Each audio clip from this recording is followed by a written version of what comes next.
Takže sa presúvame k ďalšej veci. No nenašiel som kraču. Kroci. Dade možno ešte mám, ale už neviem. Čiže izostáť okolo 10 pínov na stranu. To by bolo ono. Ale je na mieste. Tak je to rozdielne. Tak ja zväčšujem, pridávam materiál, aby to bolo pevnejšie. Musel som vyťahnuť ten elektrolit, aj keď je dobrý. A budem ho musieť nadpojiť niekde mimo tej zóny, lebo akurát pretínal. Už naozaj 12 je aj veľa. Ale je vypodložený, je na mieste, je tak, ak má byť. Keď sa vletuje, to sa nikam nehne a poskytuje nám tie kontakty, o ktorých sme sa bavili. Na to odpínanie Bluetoothu a to si myslím, že je exaktná forma odpojenia. To nie je, že asi možno niečo dade. To proste odšvajzne aj kľud. Máme ho tam? Dobre to išlo, ale ako keď to takto chce robiť akože prvý raz, tak by bolo lepšie si zobrať tie izostatistov lištov a nacvičiť si to na stole. Lebo čo vám poviem, no nie som si úplne taký, že by som bol presvedčený, že tak z fleku ako príde a ideš.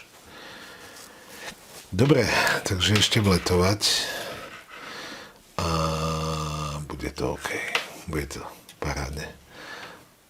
Kruci, to je masív, to je ten bokasový masív. Toto.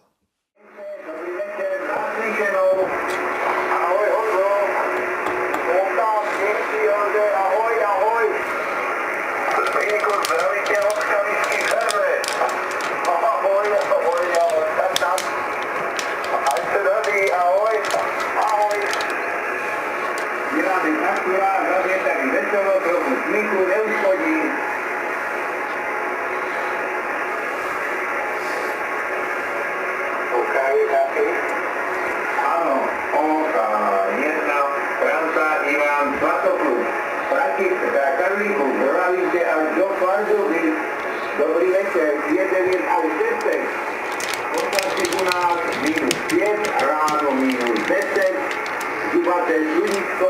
Čo? Môžeme pokračovať, u nás bolo aj viac ako minus 10. Základná zostava je spravená. Máme tuner, máme vstupy, máme koncák. Magnetofón je vedľa položený, ten je tiež pripravený. Je pripravená časť na odpájanie bluetoothového modulu. Tuto akurát na tých koncákoch bol na jednom z nich taký hliníkový kus, ktorý prenáša to teplo z tých krídelok na hlavný chladič. Bol strhnutý závit. Ja som mal problém to už vyšrobovať von. Takže to sa vymenilo a myslím si, že už by to mohlo byť dobre. Vyčistiť mi treba vnútro a pomaličky ukladať tuner, vstupy a koncák, ale nezasúvať ich na úplne, lebo vy budete potrebovať pripájať aj tie konektory k tomu. Ide sa na to. Nejkrásnější který byl postavený v roce 1368 a renovovaný v roce 1983. Tato část zdi... Ja myslím, že skladám, je to poprechytávané, nedrčí to, je to všetko na svojom mieste, tak ako má byť. Všetko je OK, paráda. Založíme dekel, uvidíme.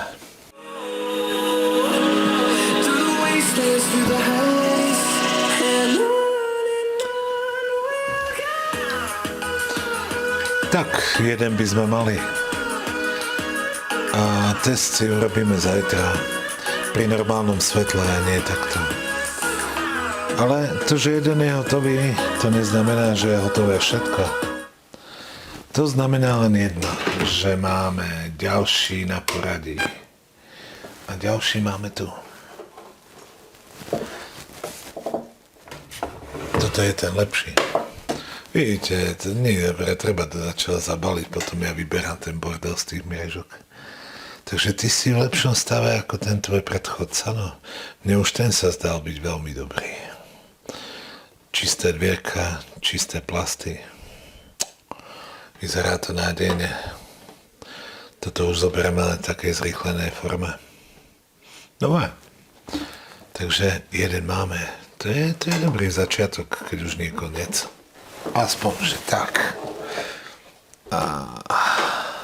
Tak sa uvidíme.